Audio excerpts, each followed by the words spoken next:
C'est un chef-d'œuvre de virtuosité, un double portrait qui fourmille de détails et de symboles, et qui recèle l'une des plus belles illusions d'optique de l'histoire de la peinture.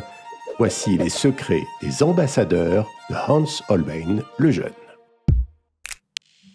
Nous sommes en 1533. Hans Holbein a 36 ans. Né en Bavière, il vit désormais à Londres et il est au sommet de sa carrière. Il a déjà immortalisé son ami, le philosophe Erasme, tout comme son protecteur Thomas More, chancelier du roi Henri VIII. Et le portrait est sa spécialité.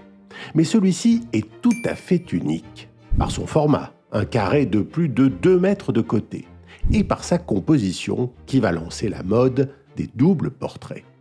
Mais qui sont ces deux hommes ? À gauche, Jean de Dinteville. C'est lui qui a commandité la toile. Il a alors 29 ans, c'est écrit ici, et il est ambassadeur français, l'envoyé de François Ier à Londres. À droite, Georges de Selve. Lui a 25 ans. Il est évêque, mais aussi diplomate. Les deux hommes sont amis. Leur rencontre a lieu le 11 avril 1533 à 9h30. Tout cela est inscrit dans ce tableau qui fourmille décidément de détails.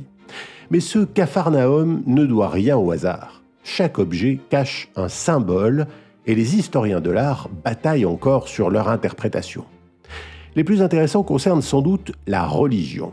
L'Europe est en pleine tourmente. La réforme protestante gagne du terrain et en Angleterre, Henri VIII prépare le schisme de l'Église anglicane avec Rome.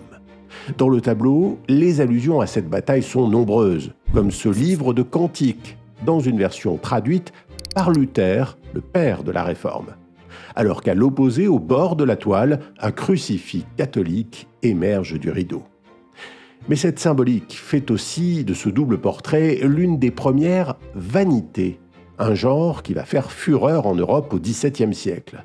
Ces tableaux sont des allégories de la fragilité de la vie et représentent bien souvent des objets de l'activité humaine aux côtés de symboles de mort. Et c'est bien là que se cache le plus étrange secret de ce tableau.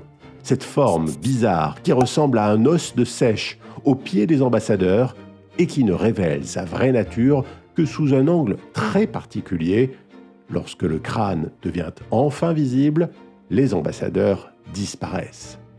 Un tour de force technique et artistique qui vaudra bientôt à Hans Holbein d'être nommé peintre officiel de la cour d'Angleterre. 10 ans plus tard, en 1543, Holbein meurt en pleine gloire. Il avait seulement 46 ans.